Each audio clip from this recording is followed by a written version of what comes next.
हटो सर, इसने पहली बार देखा। मैं यहाँ से गुजर रहा था सर, तो बच्चे के रोने की आवाज़ सुनी।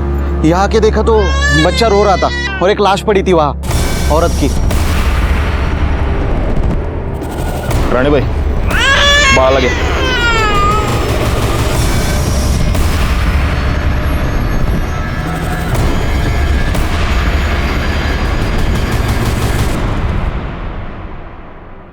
गला घोंट कर मारा गया है। गले पर निशान देख रहे हो? कुछ पता चला ये कौन है? जी सर, पता किया, ये प्रोस्टिट्यूट है, हाईवे पे धंधा करती थी। बैकवर्ड, पिछले हफ्ते में जिस औरत की डेड बॉडी मिली थी वो भी तो प्रोस्टिट्यूट थी। जी सर। ठीक है, फॉरेंसिक को बुला और इसकी लाश पोस्टमार्टम के लिए भेज दो। सर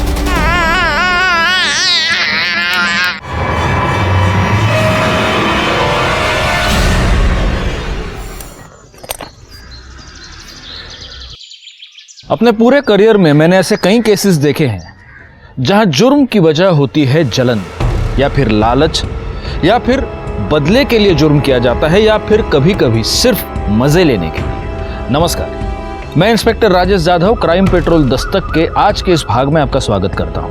आज मैं आपको जिस केस के बारे में बताने जा रहा हूं, वहां जुर्म की वजह थी एक आदमी की सनक। ऐसी सनक जो शायद उस आदमी की जिंदगी के साथ ही खत्म हो जाती। उस सनक में ऐसे क्राइम्स किए गए जिसे सुनकर, जिन्हें जानकर आपकी रातों की नींद उड़ जाती। सर, इस औरत की पोस्टमार्टम रिपोर्ट और पिछले हफ्ते मिली औरत की पोस्टमार्टम रिपोर्ट मैच करती है। दोनों को मारने से पहले उनके साथ सेक्स किया गया था, जिसके बाद उनका गला दबा के उन्हें मार दिया गया। और एटलीस्ट इस केस में तो ऐसा नहीं लगता कि ये मर्डर पैसों के लिए किया गया हो, क्योंकि बॉडी के पास तो पैसे पड़े हुए हैं। समझ में ये नहीं आ रहा है कि जिस किसी की भी साथ ये गई होगी उसने इसे मारा क्यों। जरूरी नहीं कि वो एक ही आदमी हो। एक नोटिस की तुमने बात गायकवाड़, इसकी गर्दन पर ग्रीन नायलॉन रस्सी के छोटे छोटे रेशे मिले। सर, लेकिन ऐसा कुछ तो हमें पिछले केस में नहीं मिला था। हो सकता है तब रस्सी नहीं हो।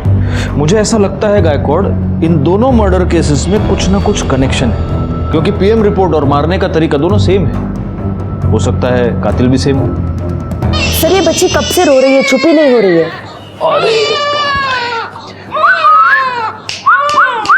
ए सोनू, इकडे बघ, इकडे बघ, इकडे बघ। आले आले आले। हंसी। माँ की गोद की आदत पड़ गई है इसको। गायकवाड़, एनजीओ वालों को बोल दो कि इसको आकर ले जाए। जी सर, बता दिया।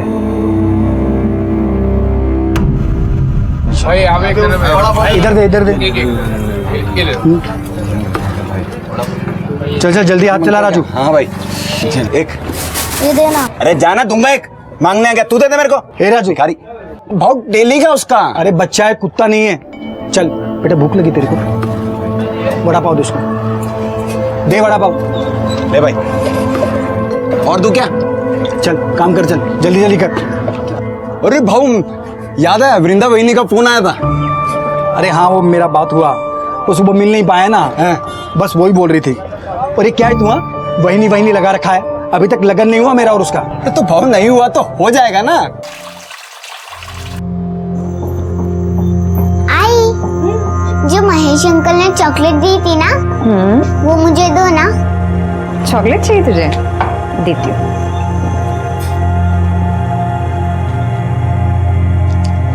चॉकलेट। आजकल बहुत ख्याल रख रहा है तुम दोनों का महेश। अच्छा लगता है मुझे महेश, हम दोनों का बहुत ख्याल रखता है। इतना ही ख्याल रखता है तो उसके घर क्यों नहीं चली जाती, यहाँ पे क्यों पड़ी है? और वो महेश एक नंबर का गुंडा है, तुझसे शादी कभी नहीं करेगा। और यहाँ हमारे सर पे बैठने से अच्छा है तो ससुराल क्यों नहीं चली जाती? वहां जा, अपना और अपनी बेटी का हिस्सा मांग। अगर काय बोलती है तू? बहन है वो मेरी, यहाँ नहीं रहेगी तो कहाँ जाएगी? कहीं भी जाए, हमारे घर से निकल जाए, हमें चैन से जीने दे।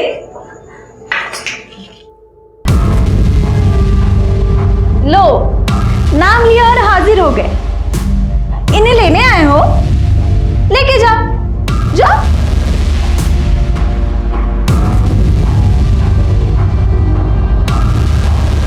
तू टेंशन मत ले, एक दिन लेने के लिए भी आएगा मैं। तब तक इनके यहाँ रहने से तुम लोगों को तकलीफ नहीं होनी चाहिए, क्योंकि प्रतीक के बाप का घर नहीं है सिर्फ, वृंदा के बाप का भी घर है। देख भाई ऐसे कुछ नहीं है, बहन है वो मेरी। चुप कर। अगर मेरे को पता चला कि तुमने वृंदा को और प्राची को तकलीफ दी है तो इधर आना जाना लगा रहता है मेरा। तुम दोनों का बराबर हिसाब करेगा मैं। चलता हूं वृंदा।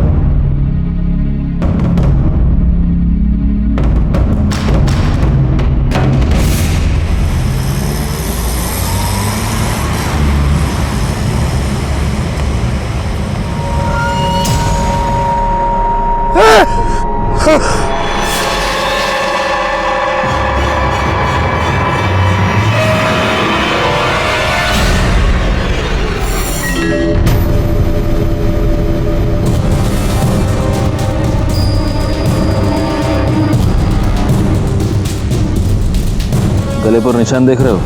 इसको भी गला घोंट कर मार दिया गया है। मतलब चांसेस है कि ये भी प्रोस्टिट्यूट हो सकती है। अगर ये है तो फिर ये कोई ऐसे सीरियल किलर का काम है जो सिर्फ प्रोस्टिट्यूट्स को अपना टारगेट बना रहा है। मगर वो इन्हें मार क्यों रहा है? क्या मोटिव हो सकता है?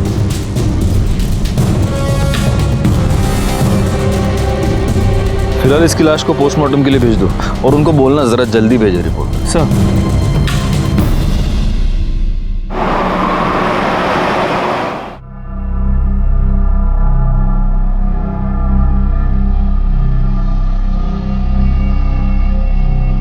मंग्या की आई कह रही थी आज हाईवे पे एक और औरत की लाश मिली है। चांदनी, हसीना और अब पिंकी। ऑफ कोर्स ये इनके असली नाम तो नहीं होंगे। 3 प्रोस्टिट्यूट्स का मर्डर हुआ है और वो भी हाईवे पर जहां कोई सीसीटीवी कैमरा नहीं है। बहुत ही प्लानिंग से ये सब कर रहा है गायकवाड़।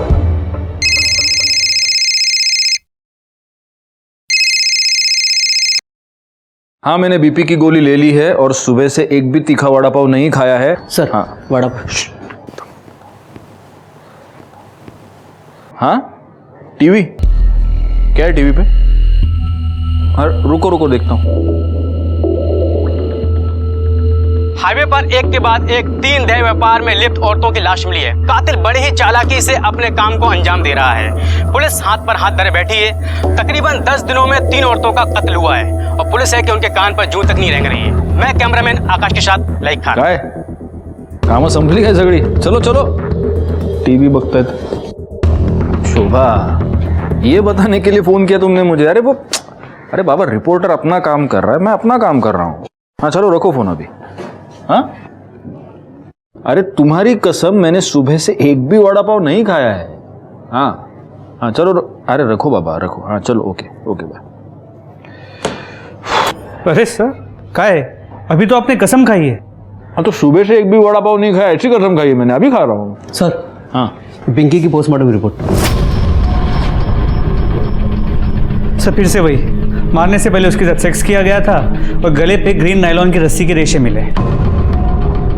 मतलब मर्डर वेपन एक ही है, ग्रीन नायलॉन की रस्सी। एक काम करो, हाईवे पर सिविल में पेट्रोलिंग बढ़ा दो। इससे पहले वो किसी और का खून करे, हमें उसे पकड़ना ही होगा।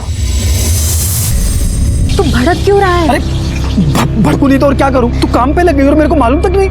अरे मैं तुझे बताने वाली थी, तुम्हें छुपाकर नौकरी थोड़ी करती हूँ मैं। अरे मेरे को ये समझ में नहीं आ रहा है कि तेरे को नौकरी क्यों करनी है।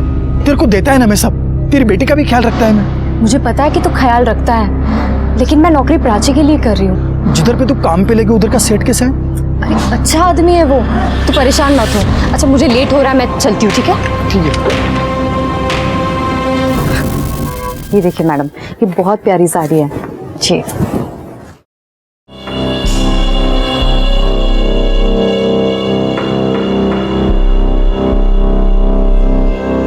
अब पैसे काउंटर पे दे दीजिए।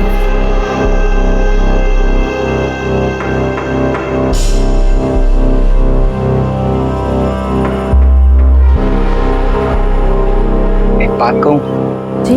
वो साड़ी तो कस्टमर ले गई, लेकिन वो साड़ी जब तुम अपने बदन पर ला कर दिखा रही थी ना, तो देखा मैंने, बहुत खूबसूरत दिख रही थी।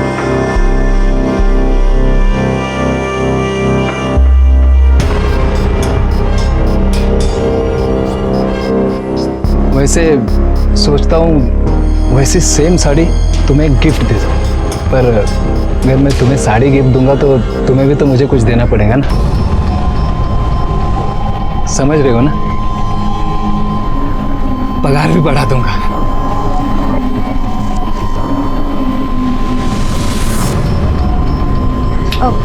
वो मैंने आपको बताया था ना, मुझे घर जल्दी जाना है आज। मैं जाऊँ क्या? हाँ हाँ जाओ ना, लेकिन जो मैंने कहा ध्यान में है ना?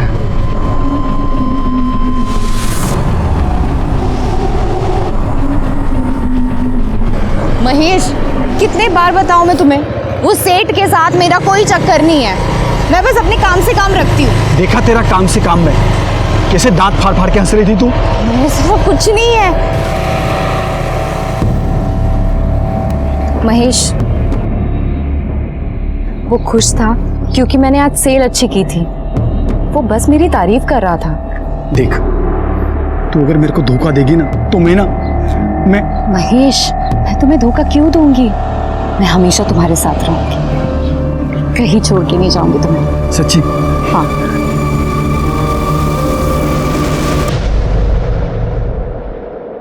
दीपा, ए दीपा, सुन तो, या देख दीपा, अच्छी तरह से बता रही हूँ, तेरी वो विधवा ननद वहाँ गली में उस महेश के साथ गुलछर्रे उड़ा रही है। अच्छा दिखता है ये? आखिरी बार समझा रही हो, ये सब यहाँ नहीं चलेगा। अच्छे से समझा दो उसको।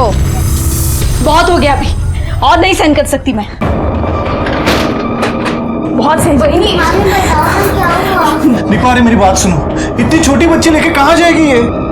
जहाँ जाना है जाए, और वो है ना उसका यार महेश, वो देख लेगा। दीपा मेरी भांजी है वो। चलो बेटा, हो गया। अरे वो छोटी बच्ची है। चलो चलो चलो, बहुत हो गया, बहुत सुन लिया मैंने। दीपा मेरी बात सुनो, मैंने बहुत सुन मेरी लिया। बहन है ये। बिल्कुल। दीपा आप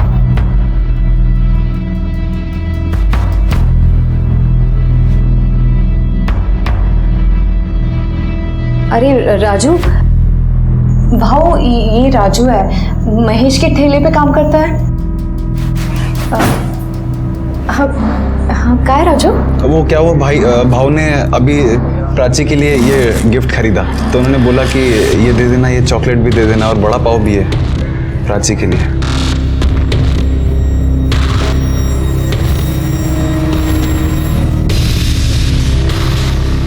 मैं चलता हूँ। चलता हूँ। देखा, अब ये और इसका यार हमें हमारे घर से कब निकल देगा ना, पता भी नहीं चलेगा। बहुत हो गया ये।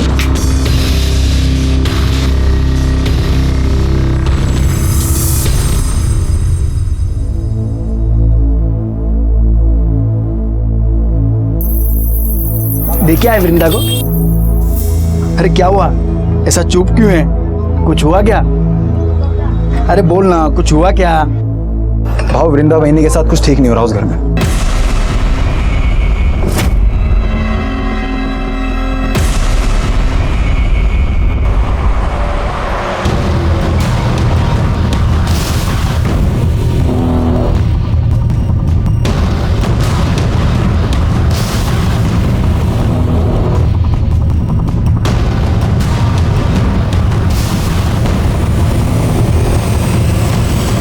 कितनी अच्छी फिल्म थी ना।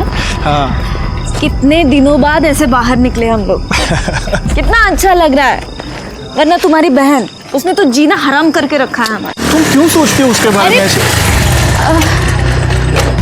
महेश, अरे महेश, मार क्यों रहा है उनको? अभी तो सिर्फ थप्पड़ मारा है, इसके आगे सोच भी नहीं सकता कि मैं क्या करेगा। समझा दे तेरी बाइकों को कि अगली बार वृंदा के सामने ऊंची आवाज में बात हुई की ना, काट के इधर ही गाड़ देगा मैं तुम दोनों को, समझा ना?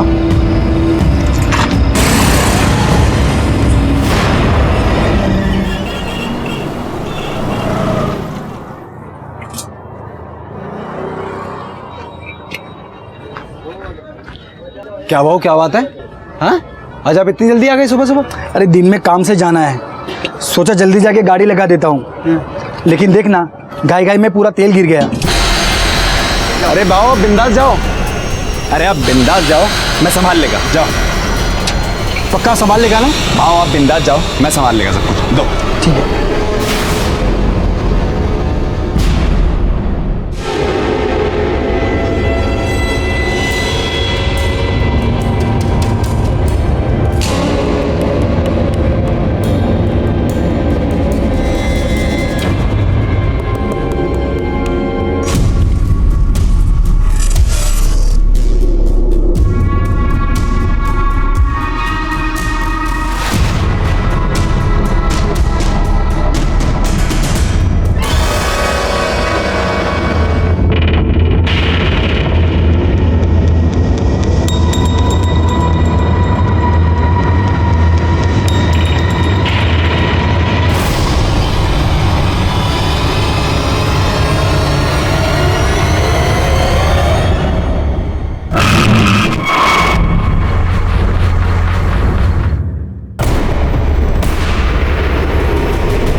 गायकवाड़, एनजीओ वालों को इन्फॉर्म करो कि बच्चे को लेकर जाओ। सर क्या लगता है उसी सीरियल किलर का काम होगा?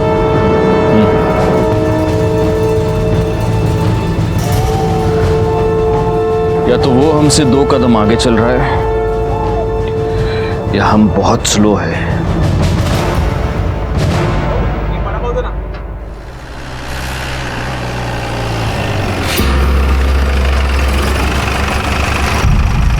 क्या हुआ सर, यहाँ क्यों रुके? दिमाग काम नहीं कर रहा। वडापाव खाते गायतोंडे सगळ्यांसाठी वडापाव सांगा हां, आणि माझ्यासाठी एक्स्ट्रा हे चटणी आणि मिरची। अरे सर आप ये क्या कर रहे हैं? आपके लिए वड़ा पाव मना है, वो भी तीखा। मेरे लिए थोड़ी है, तुम्हारे लिए मंगा रहा हूँ। आओ वड़ा पाव बन। हाँ, और एक में थोड़ा ज़्यादा चटनी डालना और मिर्ची भी देना। हो साहब, ठीक है।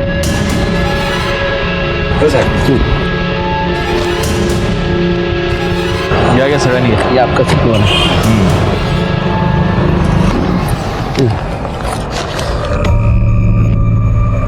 गायकवाड़, इस औरत के गले पर जो रस्सी के निशान थे उसमें भी अगर हमें वो ग्रीन रस्सी के ट्रेसेस मिलते हैं और अगर इस औरत के साथ भी मारने से पहले सेक्स किया गया है तो ये कंफर्म उसी सीरियल किलर का काम है। और शायद इस सीरियल किलर को पता चल गया कि हमने ये सायन पनवेल हाईवे पे पेट्रोलिंग बढ़ा दी, इसलिए उसने अपना अगला शिकार ये पनवेल खपोली हाईवे पे ढूंढा है। लेकिन अगर ऐसा है तो इसका मतलब ये कि वो आदमी यहीं का आसपास का लोकल आदमी है, इसीलिए उसे हमारी हर मूव के बारे में पता चलता। पैसे दिले? चलो चलो बैठो बैठो।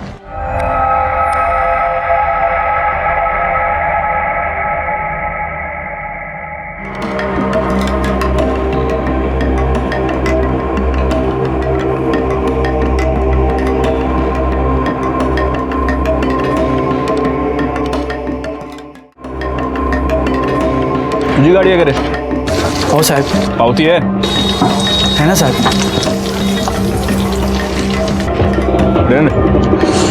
अच्छा बना दे वड़ा पाव, क्वालिटी मेंटेन रखना। जी sir. Vada pav Mahesh, vada pav. Good.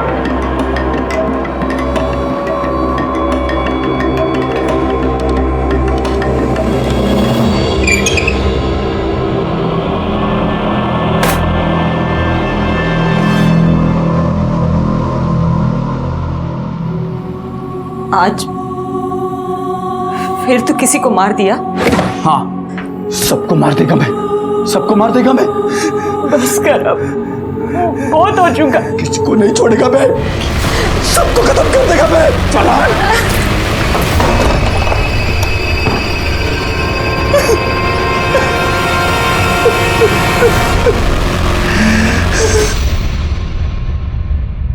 Sir ये जो लास्ट बॉडी हमें मिली है, सुना है इसका नाम रानी है, लेकिन हो सकता है कि ये भी गलत नाम हो। और इसके साथ भी मर्डर से पहले सेक्स हुआ है और इसकी गर्दन पर भी ग्रीन नायलॉन रस्सी के ट्रेसेस मिले हैं ना। मैं तुमको कह रहा हूँ गायकवाड़, इन चारों का खून एक ही रस्सी से एक ही आदमी ने किया है। लेकिन सर डीएनए रिपोर्ट के मुताबिक इन चारों औरतों में जो सीमन सैंपल मिले हैं वो अलग अलग, मतलब सेक्स वर्कर होने की वजह से इन्होंने शायद सेक्स किसी और आदमी के साथ किया है और इन्हें मारा किसी और आदमी ने। मुझे समझ में नहीं आ रहा, इसका मोटिव सेक्स नहीं है, इसका मोटिव लूटपाट नहीं है क्योंकि पैसे इनकी बॉडी के पास ही मिलते हैं, तो फिर इसका मोटिव क्या है? वो क्यों मार रहे हैं इन औरतों को? और हमारे पास कोई क्लू नहीं है। तो फोरेंसिक रिपोर्ट से एक नया क्लू मिला है। इस रानी के गले पे, हाथ पे और गले पे जो ग्रीन रस्सी के रेशे मिले हैं उस पर कुकिंग ऑयल मिला है। मतलब? सर मतलब जिस रस्सी से रानी का गला घोटा गया उस पर कुकिंग ऑयल लगा हुआ था, जो खुद को बचाते हुए और गला घोटते हुए रानी के गले और हाथ पे लग गया। और ये कुकिंग ऑयल भी वो है जो बार बार यूज़ किया गया है। बार बार यूज किया हुआ कुकिंग ऑयल। गायकवाड़, ये रस्सी जरूर किसी ऐसे आदमी की है जो फ्राइड फूड बेचता है। वो नहीं होता, ठेला वेला बांधने के लिए रस्सी नहीं यूज करते ये लोग। एक काम करो, पनवेल से लेकर कामण के बीच में जितने भी ये वड़ा पाव वाले, भजिया वाले, चाइनीज वाले, ये फरसाण वाले, जितने भी ठेले वाले, उन सब के ठेले चेक करो और देखो कहीं पर ग्रीन नायलॉन की तेल लगी हुई रस्सी मिलती है क्या। लेकिन सर सिर्फ पनवेल में ही 500 से 600 ठेले हैं। हमारे पास दूसरी कोई चॉइस है? अंग्रेजी में एक बहुत अच्छी कहावत है Gaikwad, beggars can't be choosers.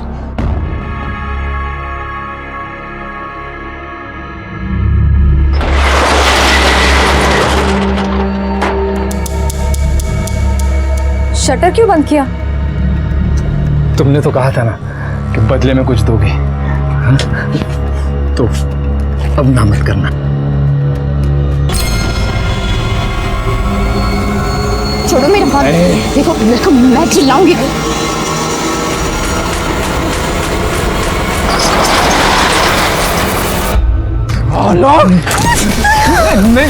हाथ कैसे लगाए तुम? हाथ कैसे लगाए? गलती हो गई, मैं गलती हो गई। मैं छोड़ेगा तेरे को, खत्म कर देगा तेरे को मैं। नहीं, छोड़ दो, वापस नहीं करेगा, छोड़ दो। वापस नहीं। क्या धंधा करता है तू निकल वृंदा। बोला था ना, मैं बोला था ना नौकरी करने की जरूरत नहीं है। देखा ना क्या हुआ, जबरदस्ती कर रहा था वो हलकट। अरे तेरे को लाख बार समझाया कि ज्यादा हंसने बोलने का नहीं। प्रॉब्लम सिर्फ उसकी नहीं है, तुम सारे आदमी एक जैसे होते हो। एक अकेली औरत देखी नहीं कि सहारा देने के नाम पे उसका फायदा उठाने की कोशिश करते हो। जिसे देखो वो मेरी लाइफ को कंट्रोल करने में लगा पड़ा है। घर में वो वही नहीं है, दुकान में वो गिरीश और यहाँ तुम। मुझे नहीं रहना है, मैं जा रही हूँ। सुन, तू इतना भड़क क्या हो रही है? क्या मांगता क्या है तेरे को? बोल, मैं करेगा ना तेरी मदद। बोल, क्या मांगता है तेरे को? तो लगता क्या है मेरा? हम दोनों का रिश्ता क्या है? रिश्ता मांगता है? मैं करेगा तेरे साथ शादी। क्या बोलती है? तू सचमुच मेरे साथ शादी करेगा? तू सिर्फ हाँ तो बोल, मैं कभी भी तेरे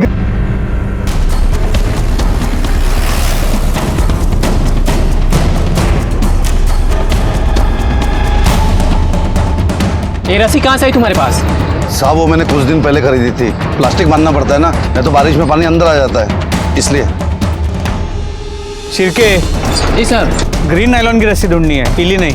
ओके सर। साहब मैं तो इधर भाखड़े पर ही था, ये रस्सी तो बहुत पुराना हो गया है, मेरे को नया लेने का था।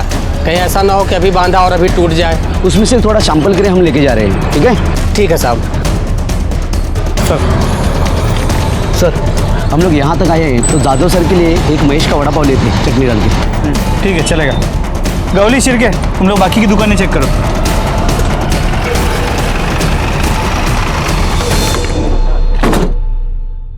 सर, ये तो बंद है। किसे? ये महेश किधर गया? बंद क्यों है? साहब महेश भाऊ ने आज जल्दी बंद किया, उनको किधर काम से जाना था आज। बहुत ज्यादा प्रेशर बना था हम पर इस केस को सॉल्व करने का। समझ नहीं आ रहा था क्या करें, क्योंकि इस केस में कोई भी सॉलिड लीड नहीं थी हमारे पास। कहने को इन्फॉर्मेशन तो बहुत थी, लेकिन उसके आधार पर किसी भी नतीजे पर पहुंचना मुश्किल था, सिवाय इसके कि एक सीरियल किलर था जो हाईवे पर एक के बाद एक सेक्स वर्कर्स का खून कर रहा था। और तभी एक ऐसी घटना घटी जो इस प्रोस्टिट्यूट वाले एंगल से अलग थी।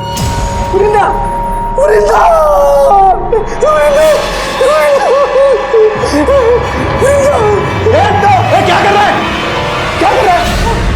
वृंदा, वृंदा, वृंदा, वृंदा।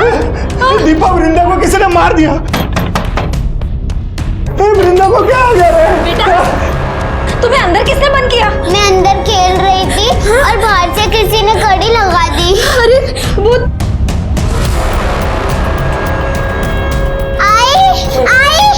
आई उठो, आई को क्या हो गया? आई उठो। महेश ने मारा होगा। महेश ने वृंदा को मार दिया। अरे कोई आओ, अरे आओ, देखो क्या हुआ। अरे महेश ने मार दिया वृंदा को। अरे तुम देख क्या रहे हो? फोन लगाओ पुलिस को। अरे महेश ने मार दिया वृंदा को, उसको देखो। पुलिस को फोन करो। Hello police station.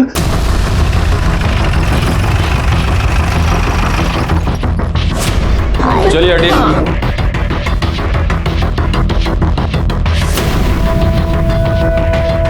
इनको बाहर निकालो सबको। जरा आप भी पीछे हो जाइए।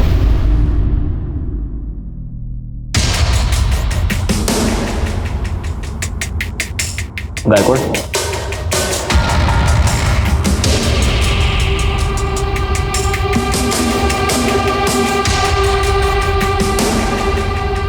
एक काम करो गायकवाड़, पंचनामा करो और बॉडी को पोस्टमार्टम के लिए भेज दो, और फॉरेंसिक टीम को भी बुला लो।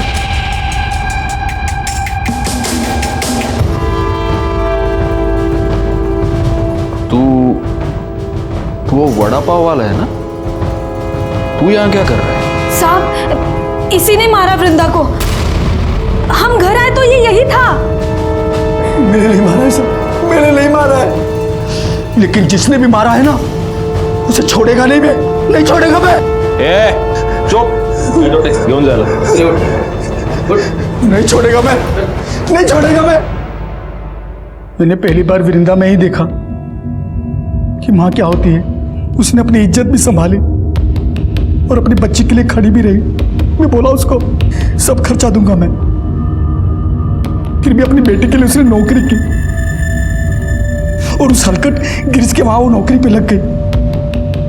इतनी अच्छी लगती थी वृंदा तो उसको मारा क्यों? मैंने नहीं मारा साहब उसको, लेकिन जिसने भी मारा होगा ना साहब उसको नहीं छोड़ूंगा मैं। अच्छा, तो उसका भाई, उसकी भाभी सब झूठ बोल रहे हैं। तू वृंदा को परेशान करता था, उसको धमकी देता था। मैंने वृंदा को धमकी नहीं दी थी साहब।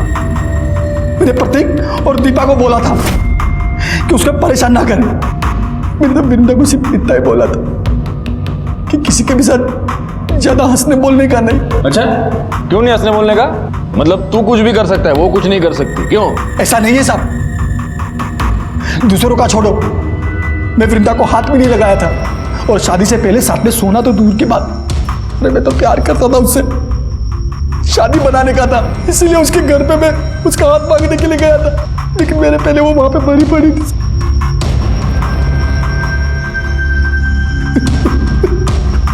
हाथ मांगने गया था? हाँ साहब, करीब 2 बजे के आसपास वृंदा का मेरे को फोन आया था।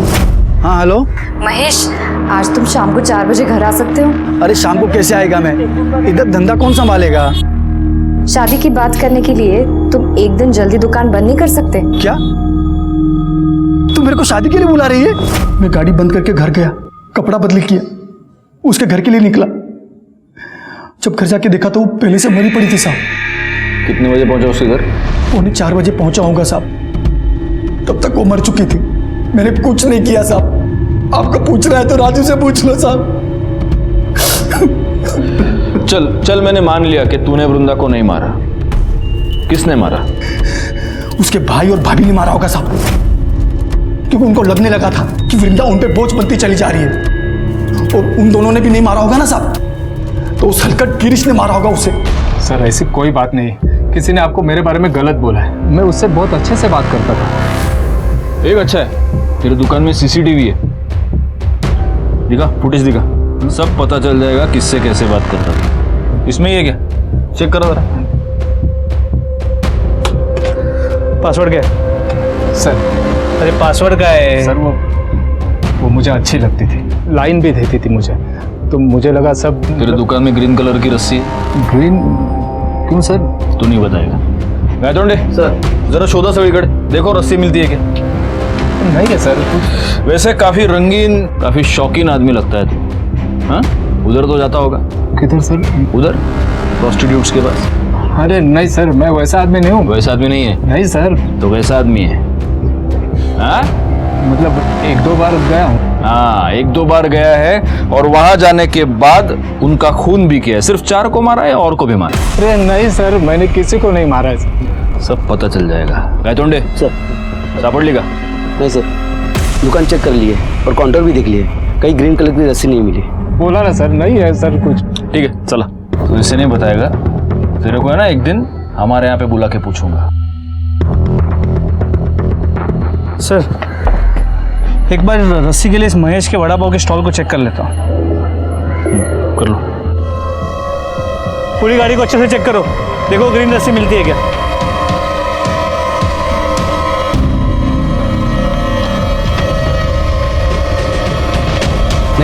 नहीं है सर। सर, वृंदा की पोस्टमार्टम रिपोर्ट, इसके मुताबिक वृंदा के गले पे भी नायलॉन के ग्रीन कलर के रस्सी के ट्रेसेस मिले। मतलब हो सकता है कि ये भी उसी सीरियल किलिंग का हिस्सा हो। लेकिन वृंदा तो प्रोस्टिट्यूट नहीं थी, और उसका मर्डर हाईवे पर नहीं, उसके अपने घर में हुआ है। जी सर। सर, हमने महेश के कॉल रिकॉर्ड्स को चेक किया, वो सच कह रहा है। वृंदा ने उसे 2 बजे फ़ोन किया था, और वृंदा के पोस्टमार्टम रिपोर्ट के मुताबिक उसकी मौत दोपहर 2 और 3:30 के बीच हुई है। महेश के मोबाइल लोकेशन के मुताबिक इस दौरान वो अपने घर पे था। महेश अपने घर से 3:30 बजे निकला, और 3:45 बजे वो वृंदा के घर पहुंचा। वृंदा के भाई प्रतीक ने हमें 3:55 को फ़ोन किया था। और हम वहाँ 4:15 बजे पहुँचे। सर ये सब देखते हुए मुझे लगता नहीं है कि महेश ने वृंदा को मारा होगा। और सर हमने महेश के वड़ा पाव की गाड़ी को भी चेक किया, वहाँ पे हमें कोई ग्रीन कलर की रस्सी नहीं मिली। वो तो रस्सी है गायकवाड़, वो तो गायब की जा सकती है, हटा दी जा सकती है। एक काम करो, महेश के साथ वो जो लड़का काम करता है उसको उठाओ, वो हमें बताएगा वहाँ रस्सी थी या नहीं, और अगर थी तो अब कहाँ है। साहब महेश भाव तो बहुत अच्छे आदमी है साहब, कितना मदद किया, मेरा काम दिया, मेरे को खोल ही दिया इधर मेरे को, मैं उनकी वजह से हूँ यहाँ पर। अरे लेकिन एक बात बता, ये तेरा महेश भाऊ दिमाग से एकदम सटका हुआ आदमी है, कितना गुस्सा आता है उसको। अभी देखना, गुस्से गुस्से में मार दिया ना वृंदा को। साहब महेश भाव नहीं मार सकते वृंदा वहीनी को साहब, मतलब वो तो उल्टा चाहते थे उनको, ऐसा मतलब प्यार करते थे, कितना कुछ किया उन्होंने उनके लिए, मैंने देखा मेरे सामने कितना कुछ किया, कितना कौन कहा। हाँ मैंने देखा। ठीक है जा तू। अरे राजू सुन, इधर आना, इधर। हाँ साहब। मेरे को एक बात बता, उस दिन गाड़ी बंद करके तू किधर गया था? मैं अपने खोली में गया साहब, बंद किया, खोली में चला गया। तो रस्सी लेके गया तू? रस्सी? ऐसे घबरा क्यों रहा है? मेरे को रस्सी के बारे में पूछ रहा हूँ, सांप के बारे में नहीं पूछ रहा। नहीं घबरा नहीं रहा साहब मैं। कौन सी रस्सी? रस्सी रे, वो तुम लोग ठेला वेला बांधने के लिए रस्सी, बारिश वारिश आती तो टपरी बांधने के लिए रस्सी यूज करते हैं ना, वो लेके गया तू?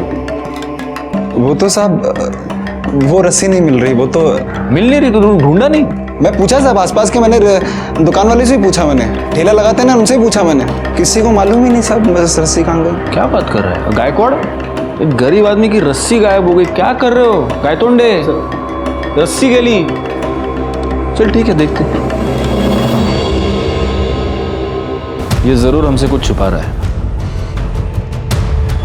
एक काम करो, 24 घंटे तावड़े को इसके पीछे लगा दो, और तब तक इस रस्सी के बारे में महेश से पूछते। रस्सी तो गाड़ी में होंगी ना साहब, उधर ही तो थी। तुझी गाड़ी चेक के लिए हमें क्या इतना ही है? साहब उधर ही थी, मैंने कल सुबह ही देखा था, उधर ही पड़ी थी गाड़ी में। पक्का उधर ही थी? हाँ साहब, लेकिन आप लोग मेरे से रस्सी के बारे में क्यों पूछ रहे हो साहब? रस्सी पे तेल गिरा था। अभी साहब इतना फ्राई करते तो रस्सी पे तेल तो गिरेगा ना साहब।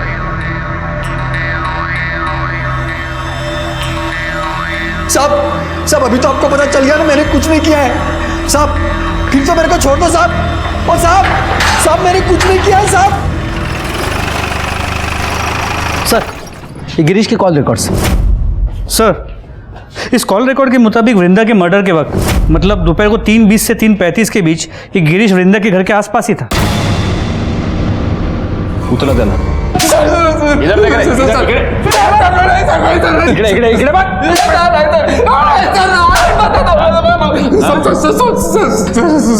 सब सच बता रहा हूँ सर। बोल। मैं कल गया था वृंदा के घर सर।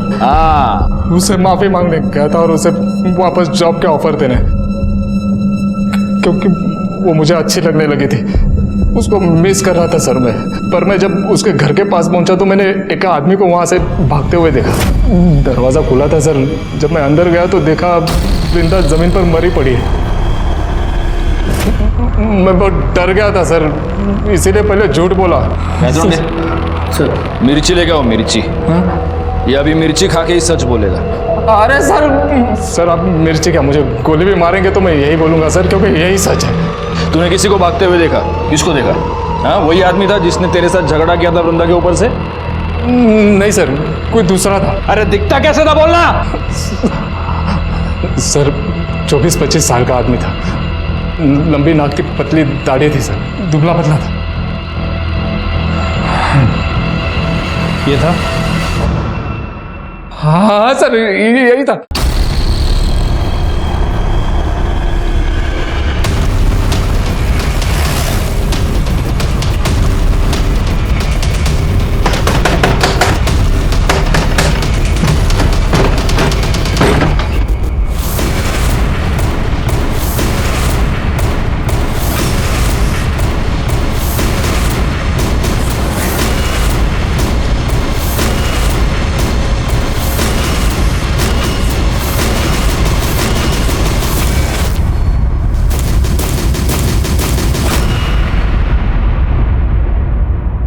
साहब मैंने मारा साहब, मैंने मारा वृंदा वहीनी को साहब। वो दिन जब भाऊ दुकान बंद करके गया था, मैं रस्सी लेके बहिनी के उधर चला गया था सामने। अरे राजू तू मालूम है भाऊ का इंतजार कर रहे थे ना। अरे वो आज रोज की तरह थोड़ी ना आएंगे, आज तो सज धज के एकदम टिप टॉप बन के आएंगे वो। अभी तो उन्होंने बड़ा पाव भेजा आपके लिए। अच्छा भला एक गिलास पानी दे ना। हाँ, देते हैं, आती है ना।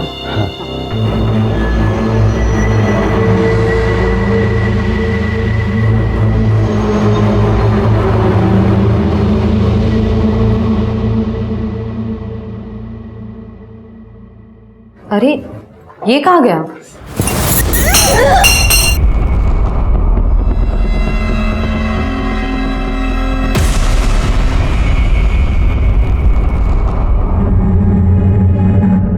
क्यों मारा वृंदा को? साहब मेरे को मालूम था साहब कि महेश भाई के आगे पीछे कोई नहीं है साहब। तो मेरे को लगा कि अगर महेश भाई वृंदा बहिनी के खून के इल्जाम में अंदर हो गए तो पूरा ठेला मेरा हो जाएगा साहब। चल ठीक है, मैंने मान लिया वृंदा को तूने ये वड़ा पाव की गाड़ी की लालच में मारा। उन 4 औरतों को क्यों मारा? नहीं साहब मैंने नहीं मारा 4 लोग, मैंने नहीं मारा साहब। मैं क्यों मारूंगा? झूठ बोल रहा है। अरे साहब मैं झूठ नहीं बोल रहा, मैं तो सच बोल रहा हूँ। अभी महेश भाऊ ने मारा। मेरे को मालूम है साहब, वो रस्सी लेके हमेशा जाते थे सर किधर को भी। मैं सोचता था किधर जा रहे हैं रस्सी लेकर, एक दिन तेल गिर गया उसके ऊपर। साहब वो निकले, मैं उनके पीछे पीछे गया और मैंने अपनी आंखों से देखा था। उस दिन मेरे को मालूम चला साहब कि हाईवे पे जितनी भी वो धंधे वाली मरी है उनको भाव ने मारा। मेरे को तभी आइडिया आया साहब। मेरे को लगा कि मैं उस रस्सी से मैं। अरे तो तेरे को ये आइडिया नहीं आया कि अगर तू ये बात हमको बताता तो महेश वैसे भी अंदर जाता, फिर सारा धंधा तेरा हो जाता? ये समझ में नहीं आया तेरे को? साहब मेरी मद्दी मारी गई थी। मैं साहब मेरे को लगा कि हो जाएगा। मैं पागल आदमी, गरीब आदमी, मेरे को लगा साहब। मैं सच कह रहा हूँ साहब।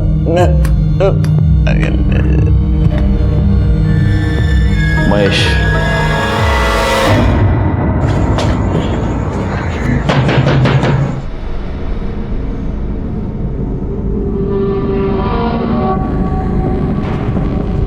मेरे को मालूम था ये दिन जरूर आएगा, पर महेश कभी मेरी बात सुना ही नहीं।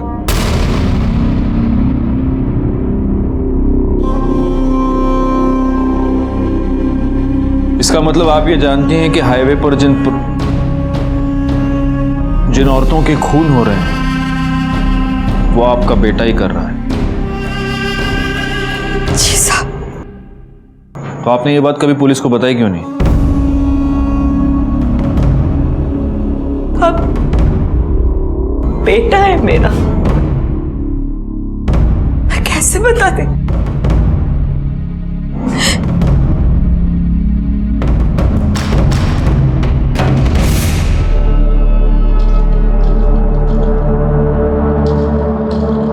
कभी मैं भी इनमें से एक थी। इसको मालूम चल गया, तब से मुझसे नफरत करता है। क्या कर रहा है तू महेश? सब कुछ मालूम है ना तुझे, फिर क्यों शादी करके उस लड़की की जिंदगी बर्बाद कर रहा है? चुप कर, उसके लिए मैं है, वो तेरी तरह नहीं है। वो मर भी जाएगी ना तब भी खुद को नहीं बेचेगी। और एक तू है, चल जान देना, तू क्या समझेगी साली? तू हमेशा मेरे को बोलता रहता है ना, हाँ? पर तेरे को मालूम है कि मैंने धंधा काय को शुरू की? अस्पताल में था तू, डॉक्टर बोला अगर इसकी जान बचाना है तो इंजेक्शन लगाना पड़ेगा। बहुत महंगा था इंजेक्शन, मैं नहीं खरीद सकती थी। अरे मैं ये नहीं करती ना तो तू मर जाता। अरे तो मर जाने देती, धंधे वाले की औलाद तो नहीं बुलाते मेरे को। इन सबको भी मेरी ही वजह से मारता है। आपसे नफरत करता है मतलब वो सेक्स वर्कर्स से नफरत करता है, इसीलिए ये सब कर रहा है। आपने उसे छोड़ा तो वो आया था घर में। क्या कर रहा है? कपड़े काय को भर रहा है? किधर जा रहा है? जा रहा हूं मैं, लेकिन तू ये मत सोचना कि तेरी जात वाली को मारना बंद कर दूंगा मैं। जब भी कभी मेरे को लगेगा ना कि पुलिस मेरे तक पहुंचने वाली है तो उससे पहले तेरे को पक्का मारेगा मैं। तू आखिरी होगी। मतलब वो आपको अपनी माँ को मारने आएगा? अगर बोला है तो जरूर आएगा।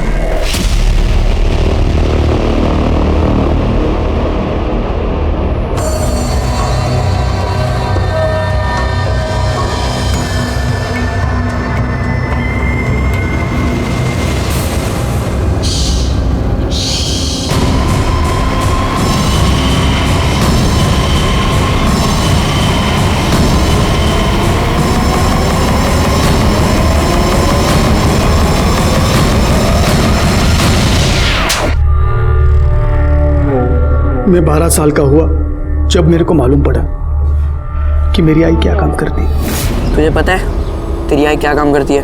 तेरे घर पे कपड़े और खाना लाने के लिए पैसे कहाँ से आते, कभी सोचा है? क्योंकि तेरे तो बाबा भी नहीं है। मुझे इतना पता है कि मेरी आई काम करती है, तो फिर काम करके ही आते होंगे। देखना है तुझे? चल तुझे दिखाता हूँ।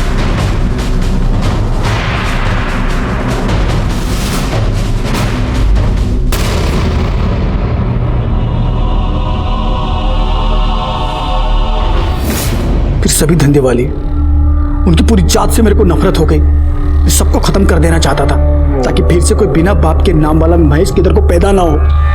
फिर मेरे को वृंदा मिली। मेरे को लगा सब लोगों की माफी मेरा भी एक नॉर्मल लाइफ हो सकता है, पर राजू ने वो भी खत्म कर दिया। आखिर यह केस सॉल्व हो गया और सीरियल किलर महेश को पकड़ने में हम कामयाब हो गए। बड़ा दुख हुआ उन बेकसूर औरतों के लिए जिन्हें महेश ने मार दिया था, क्योंकि भले ही महेश की अपनी एक दुखी कहानी थी, लेकिन उन औरतों की हालत भी कोई बहुत अच्छी नहीं थी। 150 रुपए के लिए वो अपने आप को बेचने पर मजबूर थी। और सबसे ज्यादा दुख हुआ महेश की मां सपना के लिए, जिसने अपने बेटे के लिए अपने आप को बेचा, लेकिन उसी की वजह से उसका बेटा शर्मिंदा था और अंत में एक भयानक कातिल बन गया। खैर, मैं इंस्पेक्टर राजेश जाधव आपसे विदा लेता हूं। दोबारा मिलूंगा, तब तक सतर्क रहिए और देखते रहिए क्राइम पेट्रोल दस्तक, क्योंकि मकसद बताना नहीं, बचाना है। जय हिंद।